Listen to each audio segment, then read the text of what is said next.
현재 대한민국의 암 환자 수가 약 174만 명에 달합니다. 현대인들에게는 암이 더 이상 낯설지 않은 현상이 되었습니다. 의학 기술이 지속적으로 발전하고 있는데도 불구하고 암 환자 수가 기하급수적으로 늘어나는 이유가 무엇일까요? 입으로 섭취하는 음식 중에서도 암을 유발할 수 있는 음식을 미리 알고 멀리해야 할 필요성이 있다고 합니다. 이번 시간에는 우리가 모르게 먹고 있을 수 있는 암을 유발하는 음식 5가지에 대해 함께 알아보겠습니다. 오늘 영상을 끝까지 보시고 알고 계신 내용들이 더 있다면 댓글에 많은 공유 부탁드립니다. 첫 번째로 언급되는 음식은 참기름과 들기름입니다. 고소하고 감칠맛 나는 풍미로 한국 음식에서 빼놓을 수 없는 참기름은 비빔밥부터 나물과 국을 활용한 요리까지 다양한 음식에 활용됩니다. 그러나 참기름을 가열하면 발암물질인 벤조피렌이 생성될 수 있다는 사실을 알고 계시나요? 참기름과 들기름의 발연점은 160도 정도로 우리가 일반적으로 요리할 때 사용되는 온도가 이를 넘어섭니다. 따라서 참기름이나 들기름을 가열하여 요리할 때는 1급 발암물질인 벤조피렌이 생성될 수 있으므로 낮은 온도에서 살짝 익히거나 무침 요리에만 사용하는 것이 바람직합니다.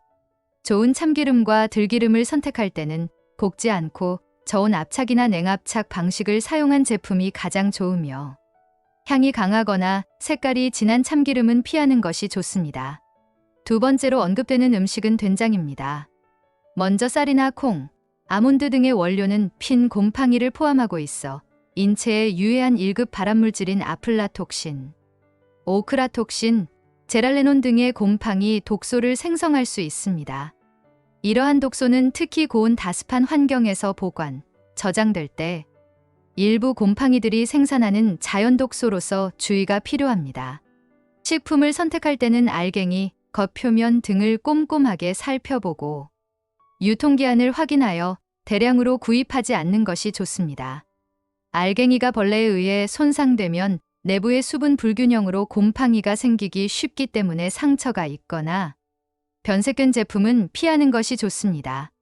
된장을 만들 때도 주의가 필요한데 특히 콩으로 만든 된장은 개방된 환경에서 발효를 시킬 경우 다양한 미생물이 관여하여 아플라톡신 등의 곰팡이 독소가 생성될 수 있습니다. 안전한 된장 담그는 방법에 주의하여 제조하고 적절한 온도와 습도를 유지하며 숙성 기간을 최소 6개월 이상으로 두는 것이 좋습니다. 세 번째로 언급되는 음식은 뜨거운 음식입니다. 우리나라 요리에는 짜고 뜨거운 탕국과 찌개가 많이 있습니다. 그러나 국제암연구소에서는 섭씨 65도 이상의 음료를 발암물질인 EA군으로 등재했습니다. 이는 식도암 발병 위험도를 높일 수 있기 때문입니다. 뜨거운 음료를 마실 때 음료가 흘러들어가는 구강, 인두, 후두 식도에 화상을 입을 가능성이 있습니다. 식도는 위장과 달리 보호막이 없어 손상을 크게 입습니다. 통증이나 위험 신호를 느끼기 어려운 특징이 있어 뜨거운 음료를 반복해서 마시면 식도세포가 손상을 입고 돌연변이가 발생할 수 있어 암 발생 위험이 높아질 수 있습니다. 뜨거운 커피나 차를 마실 때는 충분히 식을 시간을 주거나 차가운 물이나 얼음을 넣어 식혀 마시는 것이 좋습니다. 또한 국물 요리를 드실 때에도 끓어넘치는 상태에서 바로 먹지 말고 온도를 조절하여 드시는 것이 바람직합니다. 네 번째로 언급되는 음식은 에어프라이어에 조리된 음식입니다. 식품의약품안전평가원 실험 결과에 따르면 에어프라이어를 사용하여 식빵과 냉동 감자를 섭씨 200도 이상 고온에서 오래 조리할 경우 아크릴라마이드 생성량이 크게 증가한다는 결과가 나왔습니다. 특히 감자튀김이나 토스트 등 탄수화물 함량이 높은 음식의 조리는 더욱 주의가 필요합니다.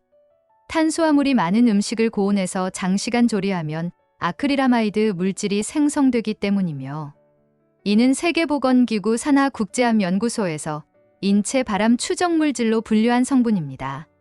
치약처는 에어프라이어 조리 시 감자튀김은 최대 섭씨 190도에서 30분 이내, 토스트는 최대 섭씨 180도에서 20분 또는 섭씨 190도에서 15분 이내로 조리할 것을 당부했습니다. 가정에서 에어프라이어로 감자튀김이나 식빵 등을 구울 때에는 황금빛 노란색이 될 때까지만 조리하는 것이 안전하며, 특히 고온 조리하는 탄수화물의 양이 적을수록 아크릴라마이드 생성도 늘어나기 때문에 음식의 양이 적다면 장시간 조리하지 않도록 하는 것이 중요합니다. 에어프라이어는 높은 온도에서 가열되기 때문에 건강한 사용을 위해서는 카놀라유나 아보카도, 포도씨유 등 발연점이 높은 기름을 사용하는 것이 좋습니다. 그러나 발연점이 낮은 올리브 오일은 장시간 고온 조리에 적합하지 않으며, 올리브유를 섭씨 180도로 30분 가열한 경우 상온 보관보다 발암물질인 알데하이드가 크게 증가한다는 연구 결과가 있으므로 기름을 이용한 요리 시 주의가 필요합니다. 또한 에어프라이어 내부를 자주 거친 수세미로 닦으면 코팅이 벗겨질 수 있으므로 음식물이 달라붙지 않도록 하는 것이 가장 좋습니다. 코팅 처리를 한 에어프라이어라면 코팅이 벗겨질 경우 유해물질을 용출할 위험이 있으므로 따뜻한 물을 부어서 충분히 불린 후 부드러운 스펀지로 닦아내는 것이 좋습니다. 5번째로 언급되는 음식은 염장 음식입니다. 우리나라 음식 중에서 염분 함량이 높은 장아찌나 젓갈류가 많습니다. 소금 자체는 발암물질이 아니지만 소금 함량이 높은 식단은 위암의 위험을 증가시킬 수 있습니다. 한꺼번에 많은 염분을 섭취하면 위 점막에 손상을 주어 속의 발암물질의 작용을 도울 수 있는데, 염분의 총량은 고혈압의 위험을 높이고 염분의 농도는 위암에 영향을 줄 수 있습니다. 예를 들어 일군 발암물질인 헬리코박터균의 감염 위험을 높일 수 있습니다. 우리나라와 일본이 위암 발생률이 높은 것도 생채소보다 소금에 절인 채소나 생선, 고기 등을 더 많이 섭취했기 때문이라는 의견도 있습니다. 염분은 심혈관계 질환의 위험을 증가시키는 것으로 알려져 있습니다. 여기서 차이점은 고혈압의 경우 섭취한 소금의 총량이 중요한 반면 위암의 경우 농도가 중요하다는 것입니다. 따라서 국물처럼 묽게 타서 많이 마시는 음식은 염분의 총량이 높기 때문에 고혈압에 위험하고, 염장 음식은 적게 먹어도 염분의 농도가 높기 때문에 위점막에 자극적일 수 있습니다. 이러한 염장 음식은 되도록 피하고 드셔도 저염, 장아찌, 저염 젓갈들을 선택하여 소량만 섭취하는 것이 건강을 지키는 데 도움이 됩니다. 이 점을 참고하여 건강한 식습관을 유지하시길 바랍니다. 영상이 도움이 되셨다면 좋아요와 구독을 눌러주시고 소중한 분께 이 영상을 공유해 주시기 바랍니다. 더욱 유익한 영상으로 다시 찾아뵙겠습니다. 오늘 영상을 보신 모든 분들은 항상 건강하시길 진심으로 바라겠습니다.